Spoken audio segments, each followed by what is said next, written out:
এখন আর নাইম আলমকে দেখি না বাংলাদেশের হয়ে বিশ্ব রেকর্ড করতে, MP40 হাতে নিয়ে বারমুডা ম্যাপ কাঁপাতে। সাদিকুল গেমারও এখন আর কাউকে রোস্ট করে না, আর আমরাও তার পাগলা ভক্ত। সে হারিয়ে যাওয়ার পর আর কারো রোস্টিং ভিডিও দেখতে ভালো লাগে না। মিস্টার ট্রিপলও এখন বিয়ে করেছে, নতুন নতুন বিজনেস দিয়েছে, যার কারণে সেও এখন আর আমাদেরকে আগের মতো হাসায় না। জান্নাত গেমিং তো এখন তার বাচ্চার সংসার নিয়ে ব্যস্ত হয়ে গেছে, তাই তাকেও এখন আর দেখি না রাগের মাথায় কিবোর্ড ভাঙতে। গেমিং উইথ জিয়াদ আজ বহুদিন ধরে আমাদের গেমিং কমিউনিটিতে অ্যাক্টিভ না, তাই তো বাংলাদেশের কোন ইউটিউবারকে তার মতো করে সাবস্ক্রাইবারদেরকে বান্ডেল গিভওয়ে করতে দেখি না। হাসির রাজা গেমিং উইথ তালহা ভাইও রাগের মাথায় পার্টনার প্রোগ্রাম থেকে লিভ নিয়ে নিল।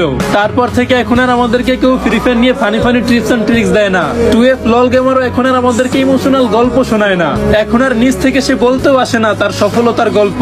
বাতেন মিয়া ওরফে মামা গেমিং আমাদেরকে বুঝিয়ে দিল ভালো জিনিস মানুষের জীবনে থাকে অল্প দিন। হ্যাঁ, ঠিক এভাবেই তারা আমাদের মাঝখান থেকে হারিয়ে যাচ্ছে, তাই না?